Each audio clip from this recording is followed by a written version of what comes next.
him, I thought, man, and I could feel him shaking his head. There he is. Now look, when a Houston grabs a snook, he's been grabbed. Now there you go. Get you some of that.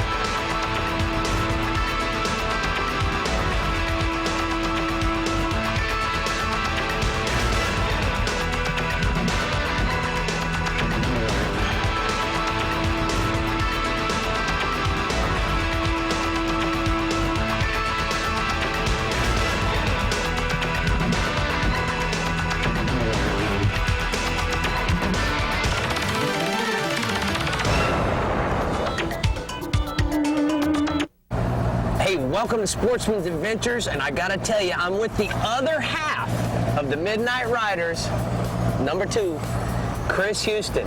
Now let me tell you one of the things that I'm really excited about. One, I don't get to fish very much at night. It's the working man's way of fishing. It's during the week, after hours. Here we're here in Biscayne Bay. One of the things we're targeting is all the jetties and canal systems in the North Bay and South Bay. Chris, what do I expect?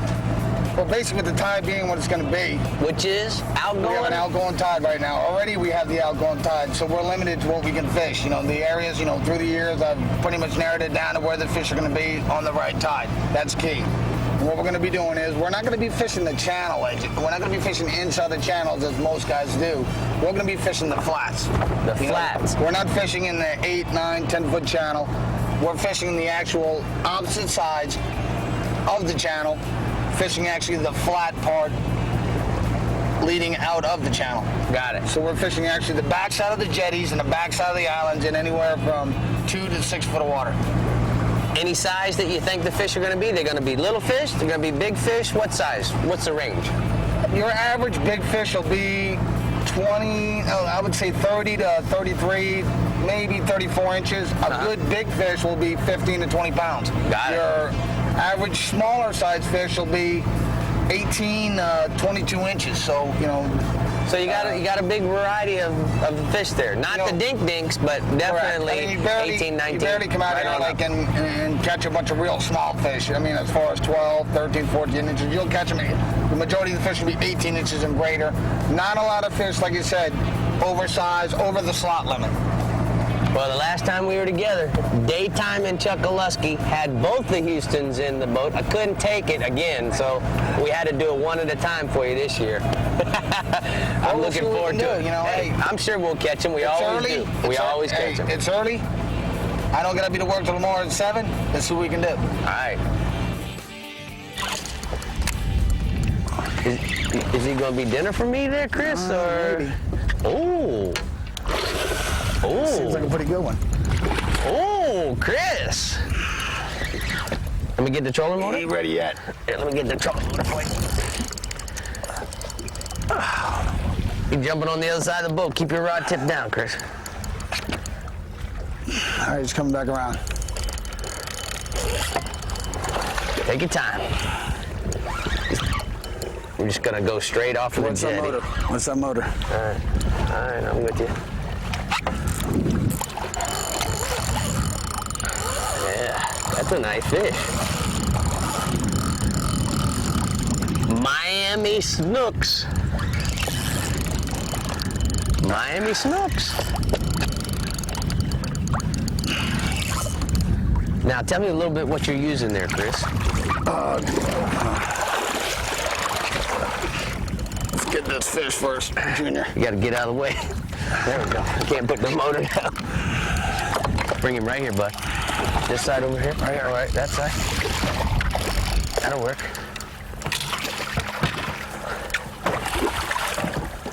What's that leader?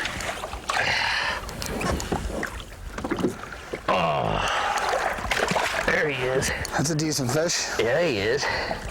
Hey, now, look in there.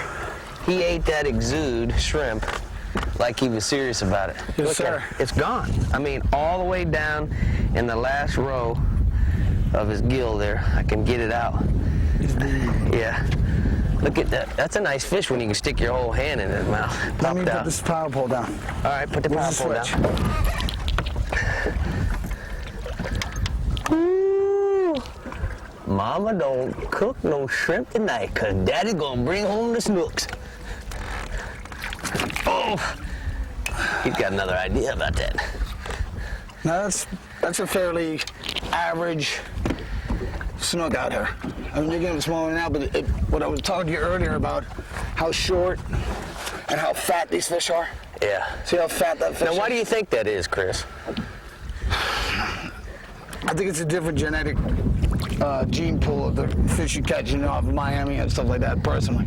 I haven't really done no research and found the right contact, but I think it's a genetically, and this time of year, we are in transition period where the mullet come down. The month of October.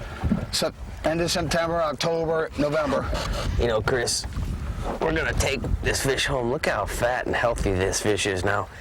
I want to ask you, you think there's something different about these fish in this part of, we're fishing in Miami, and one of the things that we're not doing is we're not channel fishing around bridges.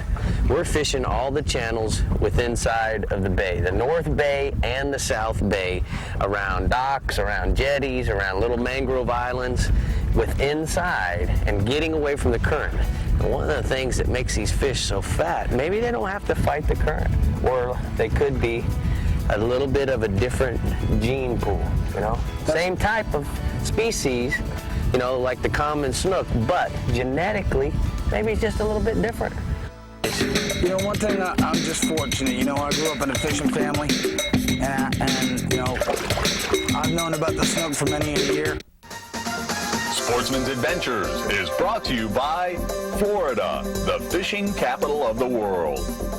Yamaha, when you want the best. Rapala, your best shot at a world record. Rapala Line, premium fishing line crafted from experience. Maverick, fish the legend. Minn Kota, anywhere, anytime. Humminbird, simply, clearly, better. Florida is the fishing capital of the world, hosting more than 3 million anglers per year. To maintain healthy fish populations, anglers are responsible for fishing legally. That means you must measure fish regulated by total length from the forward point of the head to the farthest tip while pinching the tail. Fork-length fish are measured to the rear center edge or V of the tail. Visit myfwc.com for more information. Yamaha 4-strokes. Reliable performance. A turn of the key, a touch of the throttle, and you know what to expect. Power, performance, and handling that are undeniably Yamaha. With a 4-stroke lineup that ranges from 2.5 horsepower all the way up to an ocean-conquering 250 horses. Everyone is clean, quiet, fuel-efficient, feature-packed, and marine-inspired. Yamaha 4-strokes. Just turn the key and go. Yamaha. Reliability starts here. I fish all over the world in over 300 days a year on the water. And as a matter of fact, I spend more time on the water than on dry land. If it swims in salt water, I catch it. Out here, where the fish are big and mean, your lures really take a beating. To survive, they must be tougher than the fish yourself. Backcountry to blue water, my choice in lures is simple. All over the world, big fish eat little fish that swim like a Rapala.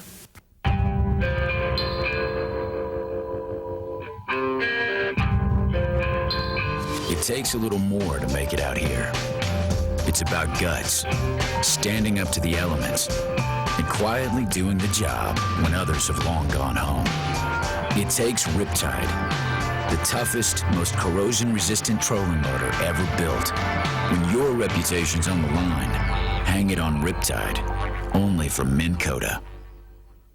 I've been fishing all my life and seen some pretty cool things on the water. I've seen 180-pound tarpon jump in my boat. I've seen giant snook slam live bait, and I've also seen super shallow redfish I can easily pull to. I've seen a lot, and a lot has changed except my boat builder, Maverick Boat Company. Make no mistake about it, Maverick makes the best technical poling skiffs, high-speed backcountry skiffs, and bay boats in the world. Use Maverick or Pathfinder, #1 for a reason. Captain Chris Houston is a Miami native with a passion for snook fishing. You might say his whole family shares that same passion. You see, Chris's brother Ron is a fishing guide who also specializes in snook fishing. When?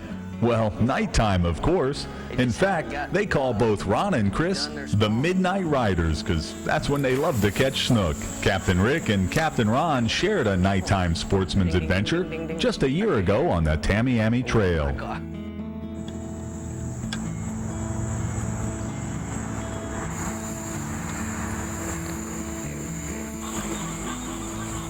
That's what we came for. I like that, though. A good lure, attack him. See the color of that fish? Now, Ron, why do you think he's so skinny? Well, these fish are basically backcountry fish, and with all this water pumping out of the north, they're flowing out and eating all these brim and tilapia and all the stuff coming through at all these bridges. The key thing is, this time of the year, especially with a lot of the rains from July to late October, you can catch a lot of snook off all these bridges. Well, that was then, and this is now. Captain Chris Houston likes to spend his night times concentrating on the schools of snook that ambush the bait fish that pass between the eddy pools created by the jetty rocks. Let's measure this fish right here. When Rick and Chris caught these snook, the size regulations then were a minimum length of 26 inches. But a new FWC regulation requires that a snook must measure a minimum of 27 inches, measured from the tip of the nose to the end of the pinched tail. I want to ask you something. Say you're out here in the daytime. You and your brother both have really become nighttime snook fishing experts. Correct. I mean, you guys, the Midnight Riders, this is the other half, Chris Houston, your brother Ron Houston. What do you look for in the daytime in order to find a good nighttime snook spot? One thing I'm going to look for is a feeding station. All right, tell me exactly what that feeding station, what it would be that you would look for. Well, as you see we're doing right now, we're fishing. Turn your light on. Yeah. There he is. There he is. That's a good one. As of right now, as you can see, we're fishing rushes in between the jetty.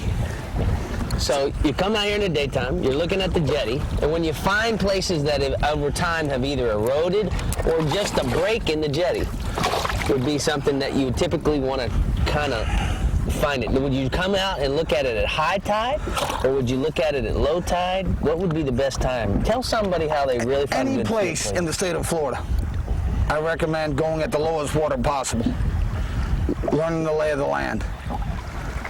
Because at high water, you might not be able to see all the little contours of the flat, or... That's correct. So I would come out here at the low water just to get the lay of the land out and to look and see what you have. And then at that high water, look at the needlefish right there. Yeah, coming to the light. And then at the... measure this fish. We're going to let him go, but we're going to measure him anyway. Now, the state says it's got to be between 24 and... Between 26 and 34. They changed that rule to 26 right. inches. 26 and 34. And that's a 28 and a half, 29-inch fish. There you go. And personally, if I was going to eat this fish, this would be the fish I would rather have than a 33, 34-incher. And why is that?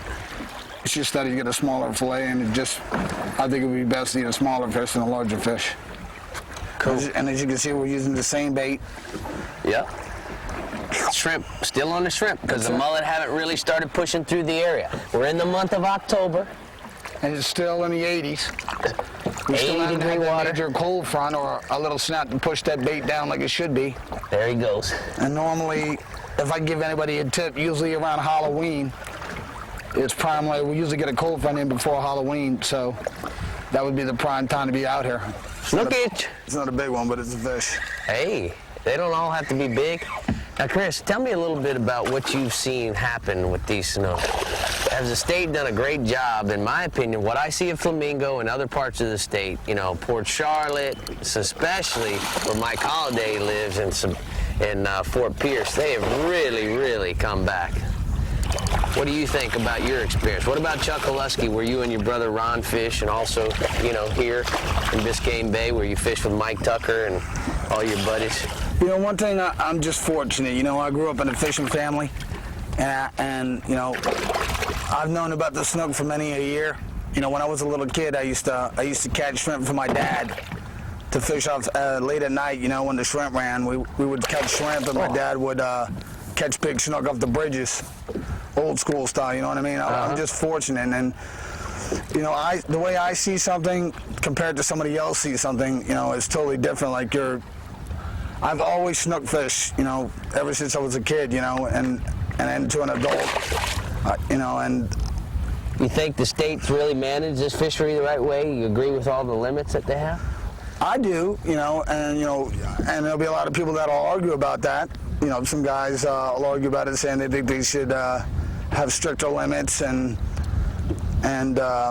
more closed seasons or more open seasons. You know, and like I'm saying, my view is different because I've grown up in a fishing family where we're fortunate to learn about this fish and have been able to catch it where it almost comes second nature to us, you know. But as far as, in general, the state of Florida, they've done exceptionally well. Get some of that. You know, pull it down. Get you some of that, boys.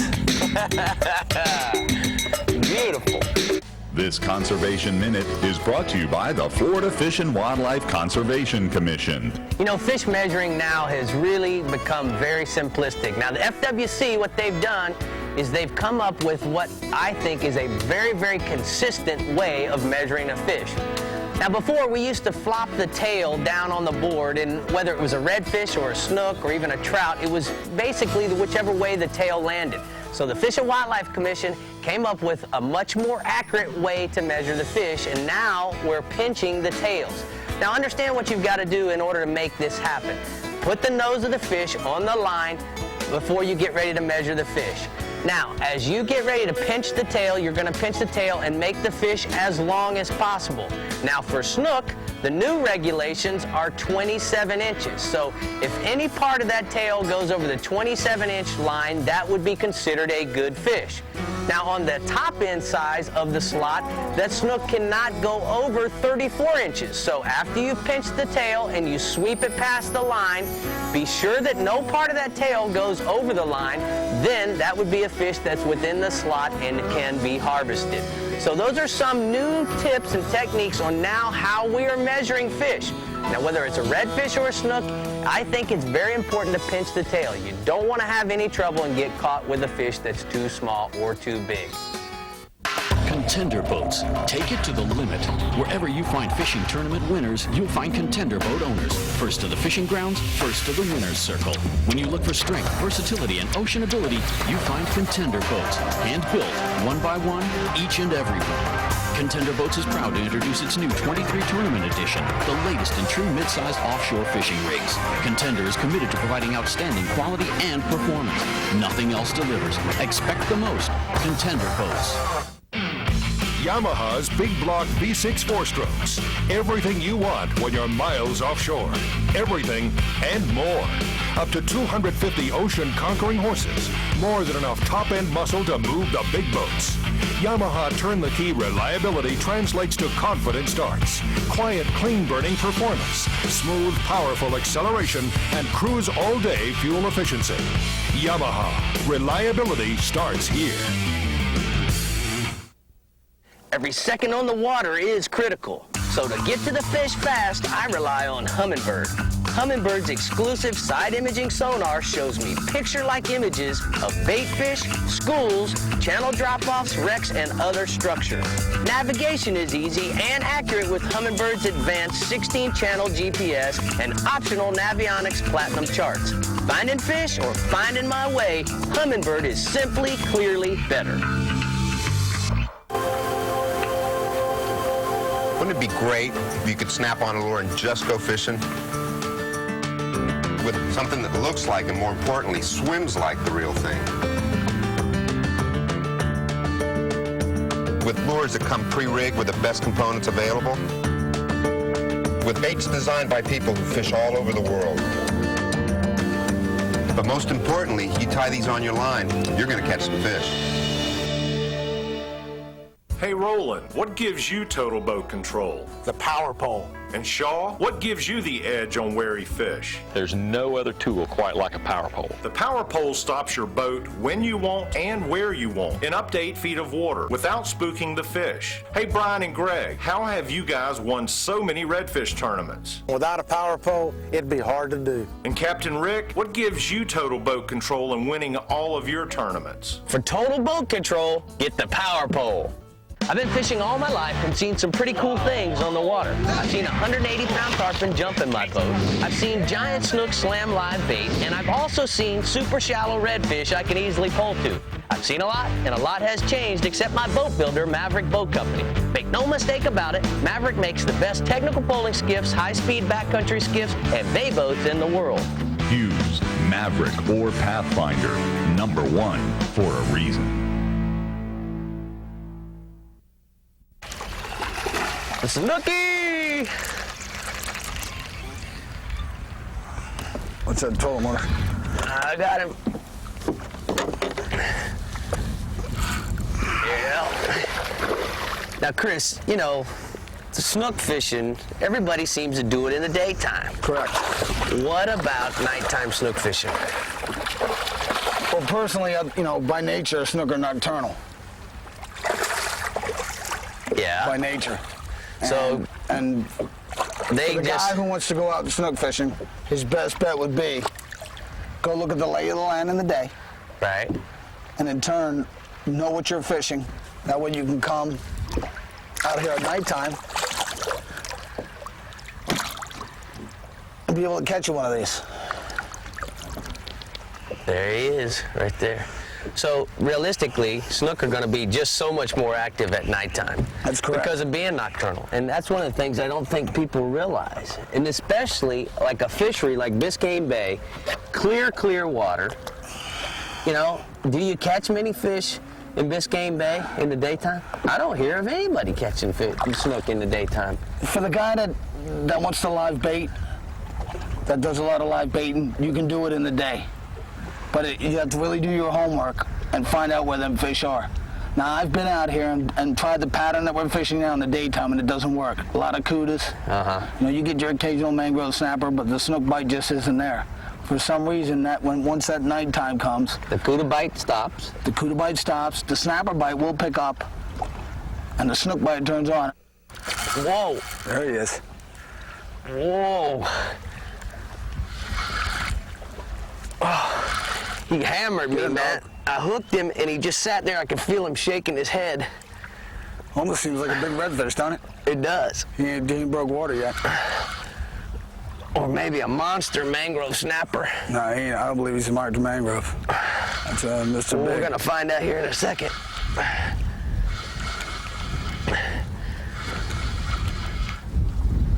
It's coming you know, right Chris, I haven't done a lot of nighttime snook fishing. I gotta tell you, this is a hoot. There's a snook. A big snook. That's a nice one there. And I noticed you snuck away with some color on me. I'm throwing the measles, and you went ahead and went with the golden brim. I went with the dark one. You know, our good buddy Captain Jeff Page, he said, golden brim for the win. That's it, brother, golden brim for the win. And another thing is, at nighttime, and we're fishing 3 days before couple days before the full moon, that darker color will create a better silhouette. Yep. There you go, right there. That's what I'm talking about right there, Chris Houston. There you dog. Oh. Woo, that's a daddy. I told you when I hooked him, I thought, man, and I could feel him shaking his head. Yes. Now look, when a Houston grabs a snook, he's been grabbed. Now there you go. Get you some of that. Get up, pull it down. Get you some of that, boys. Beautiful. That might wouldn't be over the little 34 number. He'll be close. I bet he's 33 inches. Yeah. Now I saw you had, I'd say he's about 32, 33. I see you had Wade Culver, who testified that he had grabbed many a snook in his day. Yep. And I know you have as well. Here's the measurer right here. This is the official measurer right here. IGFA deck ruler right there. Uh-oh, Snooky, you could be in trouble. Look at the fat. Look how big this fish's tail is. Look at that, how fat that tail is. And these fish here, when you see a fish with a tail like that, that's strictly power. Yeah. A fish that has a tail like that, strictly power. You know what was really cool? I was just really working it slow, like you told me, and bouncing along, and I hooked him, and I thought, I hung on the bottom, and then all of a sudden, it went, phew. I could feel him shake his head a couple times, and that's when I knew. And that braided line helps. Yeah, absolutely. You know, speaking of that, why don't we go ahead and slide him over. We'll let him go. And, there you go. Yeah, he's doing great. There he goes. Let him go there, Chris. Yeah, good job. And you don't have to, you don't have to come out here with a $350 combination. I mean, you can get something that, that's not real expensive. That's right. $50, $60, $70, $100. $100 is a good standard, decent rod and reel. And the biggest, most important thing, got to have a good leader and a real strong hook. That's correct. Hey, speaking of strong, just like always, when we're together, you did a good job. Thanks, brother. Thank you, Chris. What a great show. With the midnight hour coming on, it was time to head home. So remember, snook like to feed at night, and you don't need to travel far to have a great catch. Leave your sunscreen at home, take along a good friend, and have a great sportsman's adventure.